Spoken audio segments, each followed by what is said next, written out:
안녕하세요. HM파마 지호셉 대표입니다. 마이크로바이옴 분석 결과를 낱낱이 파헤쳐드리고 궁금하셨던 부분들을 알아보는 What's in my gut 인터뷰 시간을 마련해 보았습니다. 이번 What's in my gut 인터뷰에는 꾸준한 마이크로바이옴 테스트를 통해 건강관리를 하고 계신 허은숙 리더님을 모셨습니다. 안녕하세요. 본인 소개 먼저 부탁드릴게요. 네, 안녕하세요. 저는 마이랩 솔루션과 뉴트릴라이트 제품들로 건강을 철저히 관리하려고 노력하고 있는 허은숙입니다. 마이크로바이옴 재테스트를 진행했는데 결과를 어떻게 해석하고 또 앞으로 건강 계획을 어떻게 세우면 좋을지 궁금해서 인터뷰를 신청하게 되었습니다. 몇 가지 좀 질문하고 시작할게요. 이 마이랩 테스트를 하시게 된 계기가 있으실까요? 저는 이제 사업자이니까 소비자에게 효과적으로 전달하기 위해서 항상 그 신제품 체험에 대한 흥미가 높습니다. 특히 마이랩 솔루션은 기대가 컸던 이유가 어릴 때부터 제가 건강이 약했고 특히 변비로 오랜 기간 고생을 했기 때문이에요. 그래서 마이랩 테스트를 처음 해보게 되었고 여러모로 만족도가 높아서 제 테스트까지 해보게 되었어요. 제 테스트는 6개월마다 해야 되는 것으로 알고 있는데 조금씩 미루다 보니까 2년 만에 제가 다회차 검사를 하게 되었습니다. 평소 리더님 건강 상태는 어떠세요? 이전에는 제가 배가 빵빵하게 좀 가스가 차는 그런 증상이 되게 심했는데 많이 개선이 되었고요. 또 배변 습관도 나의 장 상태를 파악하고 또 체계적으로 관리를 하니까 많이 편안해졌어요. 장 건강 외에는 제가 한 2년 전, 최근 2년 정도 갱년기를 겪으면서 몸에 좀 이렇게 열감이 느껴지고 좀 몸이 무거운 그런 느낌이 좀 많이 들어요. 평소 식생활은 좀 어떠세요? 사업을 하면서 되게 출장도 잦고 바쁘다 보니까 아침, 저녁에는 가볍게 굿모닝도 할 겸 프로틴 쉐이크를 먹습니다. 점심에만 좀 제대로 식사를 하는 편인데요. 1, 2주에 한 번 정도는 인스턴트, 햄버거, 피자 제가 좋아하거든요. 밀가루 음식을 좋아해서 좀 먹고 있습니다. 그러면 먼저 허은숙 리더님 마이크로바이옴 다양성, 포스트바이오틱스 균형, 저희가 가장 중요시하는 4대 지표죠. 이 내용부터 먼저 보겠습니다. 일단 좀 안타까운 거는 이 포스트바이오틱스 균형이 좀 많이 떨어지셨어요. 근데 그에 비해서 마이크로바이옴의 다양성은 증가를 하셨거든요. 그래서 어떻게 보면은 장내 미생물의 다양성은 상당히 좋은 상태로 잘 유지를 하고 계신데 장 안에 있는 미생물들이 활성도가 떨어져서 이 미생물들이 리더님을 위해서 만들어내야 되는 유익 대사체의 양이 좀 줄어드는 것 같다. 그렇게 해석을 해야 될 것 같습니다. 아주 깊이 들어가기 전에 간단하게 왜 이런가를 보면은 포스트바이오틱스 균형이 높아지기 위해서는 이 마이크로바이옴을 만들어내는 대사체의 전구체가 되는 식이섬유 섭취라든지 이런 것들을 좀 꾸준하게 해주셔야 되는데 아무래도 아까 말씀하신 대로 그 밀가루를 좋아하시고 인스턴트 식품 많이 드시고 그런 것들이 포스트바이오틱스 균형에 좀 영향을 미치지 않았을까 하나 생각을 해볼 수 있고요. 또 하나는 이 재테스트를 2년 만에 하셨잖아요. 근데 저희의 마이크로바이옴은 6개월에 한 번 주기로 거의 변한다고 알려져 있거든요. 그러다 보니까 처음에는 되게 좋은 마이크로바이옴 맞춤형 제품을 섭취를 하셨고 아마 6개월 만에 하셨다면 다 좋아졌을 수도 있을 것 같아요. 근데 그 이후로 나에게 맞춤형의 그 피팅이라고 하죠. 그게 조금씩 떨어지면서 아무래도 효과가 좀 감소하지 않았을까 저는 이렇게 생각을 할 수 있을 것 같습니다. 아, 그렇군요. 그 1차 분석 이후에 말씀하신 대로 제가 이제 2년 후에 제 테스트를 했습니다. 그동안 맞춤형 유산균을 정말 꾸준히 섭취해서 리포트 결과가 모두 좋아질 것으로 제가 예상을 했었거든요. 그런데 마이크로바이옴 다양성은 정말 소폭 증가했는데 유독 포스트바이오틱스 수치가 낮아진 그 이유가 있을까요?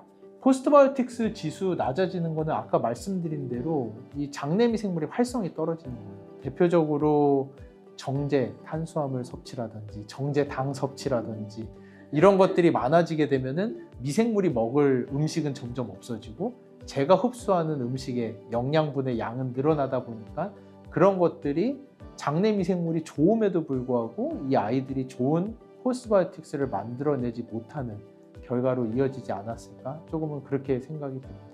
미생물 활성도가 떨어지는 원인은 다양하지만 특히 포화지방산이 많은 동물성 식품, 계란이나 소고기나 돼지고기 같은 것들을 섭취를 할 때 미생물의 활성도가 떨어질 수 있다고 많이 알려져 있거든요. 일단 지금 굿모닝 하신다고 했으니까 굿모닝 자체가 장내 미생물에게 줄 수 있는 무척 좋은 영양소입니다. 그래서 굿모닝 꾸준하게 하시고, 그리고 동물성 식품 섭취를 좀 줄이시고, 그 대신에 오메가3가 풍부한 생선이나 식이섬유 포함된 잡곡밥, 이런 식으로 저항성 전분이라고 하죠. 이런 것들의 섭취를 좀 늘리시는 것이 좋을 것 같고요. 그거에다 더해서 꾸준하게 운동까지 하시면 정말 좋을 것 같습니다. 추가로 맞춤형 유산균 최적 효과를 보시기 위해서는 피마스 타입을 6개월에 한 번 정도는 확인을 해보시는 게 좋거든요. 그래서 앞으로는 6개월에 한 번 날짜를 조금 지켜가지고 나의 장 상태도 확인하면서 나에게 맞춤형 새로 지정을 받아보시는 거 추천을 드리고 싶습니다. 이번에는 유익균, 유해균 지표 비교 한번 살펴볼게요. 일단 가장 좋은 점은 다행히도 비피도박테리움의 수치가 그대로 유지가 됐습니다. 비피도박테리움은 사람이 나이가 들어가면서 가장 많이 줄어드는 대표적인 미생물로 알려져 있고요. 근데 그에 비해서 계속 수치가 유지되셨다는 것은 나이를 역행하셨다는 거라고 생각할 수 있으니까 상당히 좋은 결과라고 볼 수 있고요. 그에 비해서 락토바실러스의 수치가 좀 감소를 하셨어요. 근데 이거는 여러 가지로 들어서 생각할 수 있는데, 일단 첫 번째로는 장내 미생물의 다양성이 증가하셨거든요. 그래서 다양성이 증가하면서 다른 미생물들이 증가하면서 상대적으로 락토바실러스가 좀 감소해 보일 수 있는 거, 그렇게 생각을 할 수가 있고요. 장내 유해균 부분을 보게 되면은 예전이나 지금이나 유해균은 하나도 발견되지 않으셨습니다. 상당히 좋은 결과인 것 같아요. 락토바실러스가 낮아진 이유가 있을까요? 일단 락토바실러스는 주로 저희 소장, 그리고 소장 말단에 많이 있거든요. 그러다 보니까 대표적으로 저희가 먹는 음식이랑 가장 많이 경쟁을 하는 미생물이라고 할 수 있습니다. 그러다 보니까 정제당, 정제탄수화물, 인스턴트 식품, 이런 것들을 많이 먹을수록 락토바실러스의 숫자는 점점 감소할 수가 있고요. 락토바실러스류가 유익한 대사체를 만드는 저희 장내에 있는 대표 유익균 중에 하나이거든요. 그러다 보니까 아마 락토바실러스의 숫자의 감소가 포스트바이오틱스 균형의 감소랑 좀 일맥상통하는 현상이라고 저는 생각이 됩니다. 네, 안 그래도 제 테스트 결과를 받고 안 좋아진 수치들이 몇 있어서 인스턴트 음식 먹는 횟수를 제가 많이 줄였거든요. 굿모닝 루틴으로 식습관을 더 건강하게 바꾸려고 노력도 하고 있습니다.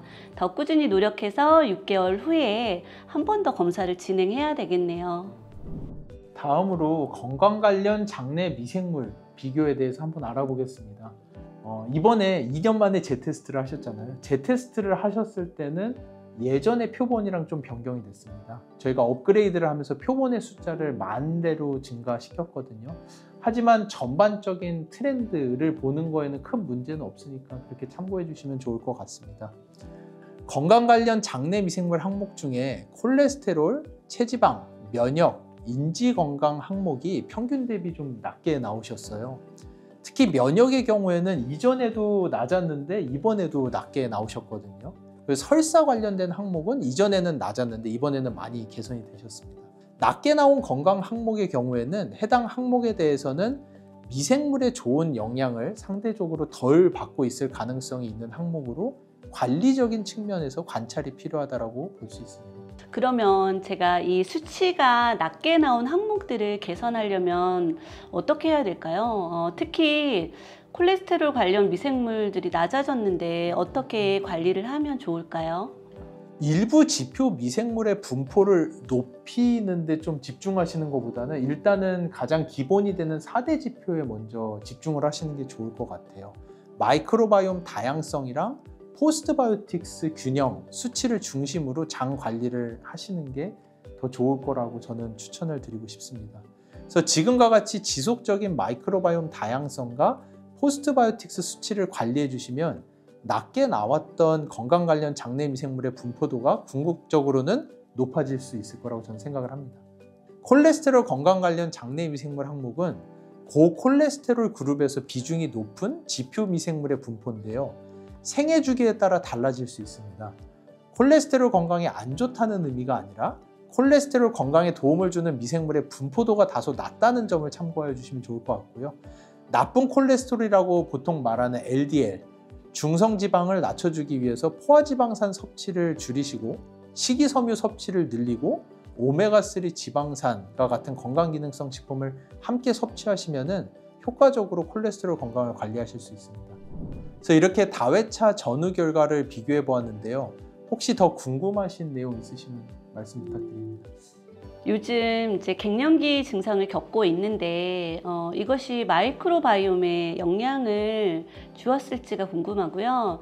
또 갱년기, 노화가 시작되면서 나이가 들면서 생기는 기저질환에 대한 염려도 제가 늘어나고 있어요. 그래서 나이가 들수록 마이크로바이옴 관리는 어떻게 달라져야 하는지 궁금합니다. 여성의 경우에는 월경 주기에 따라 마이크로바이옴도 변한다고 알려져 있습니다. 갱년기를 거치면서 호르몬이 변화하고 마이크로바이옴의 다양성이 줄어들고 유익균이 감소하는 것과 같은 변화는 보편적으로 잘 알려져 있는 내용입니다. 생애주기, 노화 말씀하셨는데 생애주기도 미생물에게 영향을 많이 미친다고 알려져 있기 때문에 이런 변화에 대비해서 꾸준한 관리가 중요할 것 같습니다. 갱년기 여성의 대표적인 특징은 에스트로겐이 감소하는 거잖아요. 저희 몸에서 만들어진 에스트로겐은 혈류를 통해서 체내를 순환하고 소변 또는 대변으로 배출이 되는데요. 이 과정에서 놀랍게도 마이크로바이옴이 이 에스트로겐이 배출되지 않고 재활용이 될 수 있도록 도와주는 아주 중요한 역할도 합니다. 건강한 식생활 습관과 더불어 마이랩을 통해서 장 관리를 꾸준하게 해주신다면 다양한 호르몬 변화에도 긍정적인 도움을 받으실 수 있습니다. 네, 현 상태에서 마이크로바이옴을 개선시키려면 저는 구체적으로 어떤 노력을 하면 좋을까요? 건강기능식품은 제가 다양하게 잘 챙겨 먹고 있습니다. 앞서 말씀해 주신 것처럼 일단 제일 중요한 건 인스턴트 식품 섭취를 좀 줄이는 게 중요한 것 같아요. 그리고 가공식품에 들어있는 다양한 첨가제나 방부제 이런 것들이 일단은 마이크로바이옴에 아주 안 좋은 영향을 미치는 핵심 인자로 알려져 있기 때문에 이런 거보다는 식이섬유, 발효음식, 한식 위주의 식단으로 신경을 좀 써주시면 좋을 것 같습니다. 제가 리더님 건강 설문을 보니까 사업 때문에 이동도 많으시고 무척 바쁘셔가지고 물 섭취가 좀 적으시더라고요. 확실히 수분 섭취가 부족하신데 이 수분 섭취가 부족하면 장내에서 미생물이 또 음식물이 장을 통과해서 이동하는 시간이 점점 길어지고 그러면은 저희가 원치 않는 특정 미생물들이 과도하게 많이 만들어지게 되고 그러면 전반적으로 그들과 싸워야 되는 유익균들의 숫자가 줄어들고 그리고 유익균이 만들어내는 포스트바이오틱스도 줄어들게 되고 이런 것들이 전반적으로 이제 나비 효과로 계속 일어날 수가 있거든요. 그래서 하루에 아무리 바쁘셔도 최소한 8잔에서 10잔 정도 물 섭취하시는 것을 권장드립니다. 굿모닝 습관을 실천하기 시작했는데요. 이게 저의 마이크로바이옴에 도움이 될까요?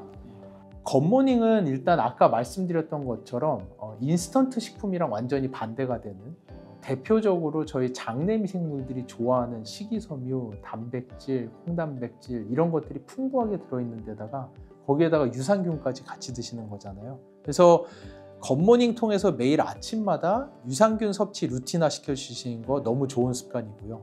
그리고 장내 상피세포는 평균 5일 정도의 빠른 주기로 새로운 세포로 계속해서 만들어지거든요.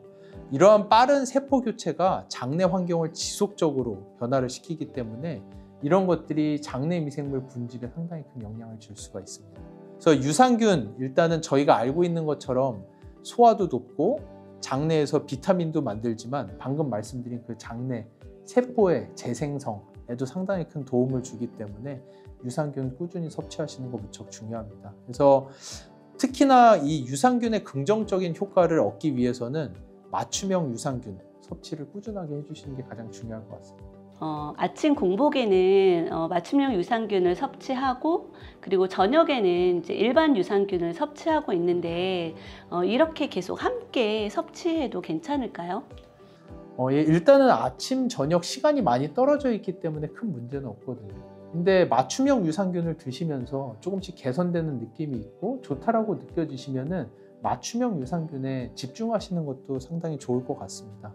일단 이 맞춤형 유산균 자체가 마이크로바이옴의 다양성 증대와 장내 유익균, 그리고 장내 유익균이 만들어내는 포스트바이오틱스 균형을 최적화하기 위해서 설계가 되어 있는 맞춤형 제품이거든요. 그래서 가급적이면 맞춤형 유산균 섭취하시는 것을 추천을 드리고요. 특히 지표들의 점수가 낮은 편이라면 특히나 더 이 지표들을 올릴 수 있도록 개인 맞춤형 제품의 특장점을 좀 볼 수 있도록 단독으로 섭취하시는 것도 좋을 것 같습니다. 근데 기존에 기존 유산균 이미 섭취를 하시고 계셨었고, 그러면서 그거가 상당히 장의 느낌도 좋으셨고, 그렇다라고 하면은 기존에 섭취하시던 거에서 맞춤형을 추가로 섭취하시는 거는 문제는 없거든요.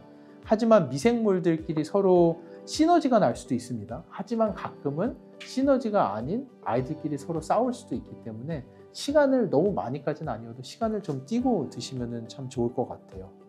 근데 일단 중요한 거는 식품의약품안전처 기준에 따르면은 일일 섭취량은 1억에서 100억 마리 정도이거든요. 그래서 유산균 섭취량이 이 권장량을 초과하는 경우에도 보통은 큰 문제가 되지는 않아요. 근데 일부 사람에게는 소화불량이나 가스 생성, 불편함, 장 불편함 이런 부작용이 좀 생길 수 있거든요. 그래서 점진적으로 섭취하시면서 스스로 몸 상태를 체크하시면서 보시면 좋을 것 같습니다.